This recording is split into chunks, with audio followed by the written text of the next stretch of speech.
G'day, Ben from Hike Australia here. Just g'day to all those who read my blog regularly. Anyone who's checking this out for the first time, welcome, and I hope you enjoy the first video blog. It should be a bit interesting. Forgive me if I prattle a little bit, I tend to do that. Now, I'm going to go ahead and introduce the Cascade. So this is the Macpac 75 litre Cascade FL. The FL is for the Liberator harness, FL. So the Macpac 75 litre that I'm going to be dealing with today has the newest and greatest in technology for Macpac Liberator harnesses. This one in particular is just over 12 months old. Picked it up in New Zealand, would have been August last year. So the really important part when I look at a Macpac Cascade, and particularly any pack at all, is I want to see a couple of years of use out of it. I have quite a few different packs. I've got an Osprey, which is a 45 litre pack. It has a lifetime guarantee. You can send it back and they'll replace it, fix it, whatever they have to do. But you've still got to send it back, and you've still got to get it replaced. You've still got to get it fixed. The thing about the Macpac is that it's made with what they call Aztec durable material. Basically, it's a silica cured canvas, which has incredible longevity. Macpac have been using similar techniques, I don't say same because I'm not 100% sure, techniques to make their packs for years. There were times I went to the Murray once upon a time. I used a 15-year-old Macpac canvas. And it was still, it looked like it had been loved, but it certainly wasn't, there certainly weren't any issues with it. Now, I just wanted to fix that up, sorry about that. I want to get a little bit more into the Liberator harness, which I think is one of the two standout parts after the canvas itself, but I will come back to that. So, the harness, let's have a quick look here. The harness for the Cascade has this tubular aluminium. It's actually a semi-exposed, semi-exposed frame. It's not a covered frame like you would see on something like an Osprey, and it's not a fully exposed frame like you'd see on a pack from the 70s. They've kind of gone for halfway in between. Now, the reason for that is that it's a better weight distribution. You'll find that it'll push the weight towards the middle of your body, which is basically across your spine, which is where you want the weight to be. I know it sounds a little bit scary, but it is where you want the weight to be. And also, obviously, uses your body's natural strength, natural shape, to get the most out weight, or most weight-bearing strength without actually needing to build that strength. The harness, plenty of customizability. It's got Velcro pieces down here, which allow you to somewhere. Maybe it doesn't. It's got adjustable harnesses anyway. These slide up. You can bring the arms up and down. It has a nice waist belt, extremely thick across the hips. Now, in compared to something like an Osprey, where it's very, very thin across the hips, there's not a lot of padding. I tend to bruise. I'm not muscly, and I don't have fat that I carry there, so I don't have any kind of cushioning. So I need my pack to give me some. I do bruise otherwise. So the first thing I noticed with the Macpac, as opposed to my Osprey, was that I didn't have that same kind of problem. I didn't end up with really nasty red sore marks across my hips after the second, third day, where I've just constantly got 25, 30 kilos hanging off me. Across the back, great ventilation. I don't know about you guys, but I run very hot when I walk. My whole body gets very warm, so a lot of ventilation across the back here. Really helps keep you cool. Other customizable parts, I suppose, to the harness are that the actual system across the Liberator harness here, even right up in here, so if you just come into this part of the harness, you'll see here, you can pull and you can get in here and adjust the strap length, and you can get down into the back and actually change the back length. So if you're taller, you can make it still fit. If you're shorter, well, you can make it fit. It also comes with multiple different harnesses.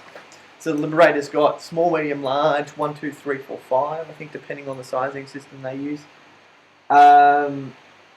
And the people at Macpac will help you fit that. So that's not really a worry. If you do go and get it online, at least try and find a retailer or someone who's got a similar pack and give it a go, because packs are not something you want to risk online without at least trying them out.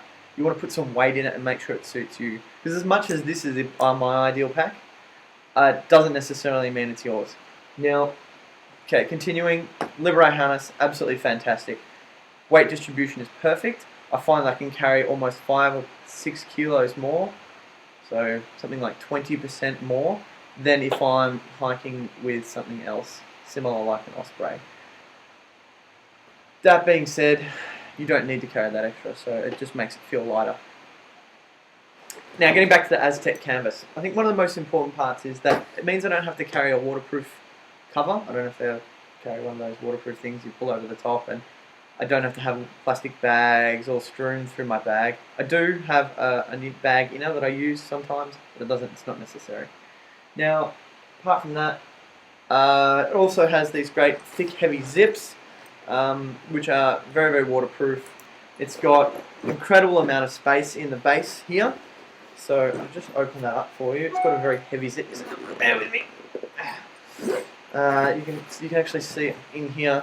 It's quite a large bottom compartment. I usually put in my sleeping bag right at the base, and then some really heavy stuff around that, just so when I put it down, I put it on the sleeping bag. It has a bit of bounce, because otherwise I end up dropping my transier onto the rocks, which is not a good thing. I've got dents everywhere because of that. It doesn't have a hydration system, or the capacity to, I suppose, put one in easily. A lot of Ospreys have a piece in here where you can slide the bladder in and then run the tube out through the shoulder.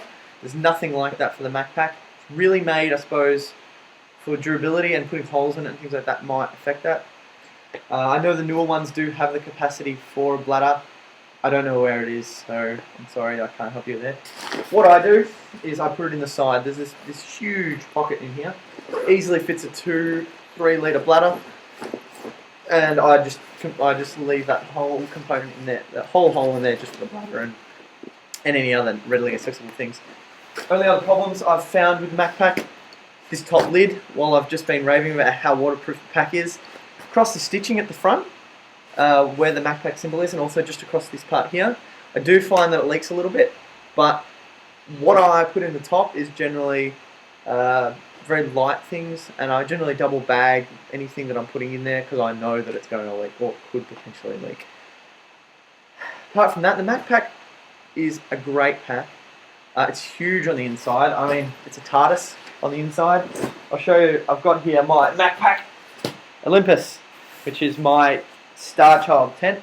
It's 50 centimeters from top to bottom when it's packed like this. The tubes on the inside, that's how big they are. If I just slide that in there, remembering that I have a partition about halfway, most of the way down, you can still see there's a huge hole there. But that's where the bottom of the pack is. Now, that actually, knowing that that's the top, you can see that I've still got at least about 20 centimeters of room, and that 20 centimeters of room is a really big extra. Again, you can put, more importantly, accessible things in there, and have absolutely no problems fitting everything you need for a 4 or 5 day hike in a 75 litre pack. In terms of carrying capacity, I've used it for 5 days without any worries. It was pretty packed, and I was not carrying water for those 5 days. I had water at each site, except for a couple of days, but I filtered that myself. So you can fit a lot of food and a change of clothes, etc., everything in there. Obviously, at full capacity, a 75 litre pack's usually around 25 to 30 kilos. As you shouldn't really be carrying as a beginner or intermediate more than a quarter of your body weight. I don't think that a lot of my readers in particular are going to hit that. If you are, you're probably not wondering why I'm talking about that. So the pack itself, as in the canvas and the straps and everything, it weighs about 3 kilos. So ultralights, this is not the pack for you. It is definitely a pack that you want to be using 10 years later and going, trust the old Macpac, such a good one. Thanks for watching. Really hope that helps you make a decision. Retail price on these things is usually anywhere between $350 and $650, so make sure you wait until it's on sale. They come on sale about this time every year because they want to get the old season out. Like I say, they last 10, 15, 20 years, so waiting until August is not a big deal. Alright, again, thanks for watching. This is Ben at hikeaustralia.com. Google me because I have a dash in there. Cheers, bye.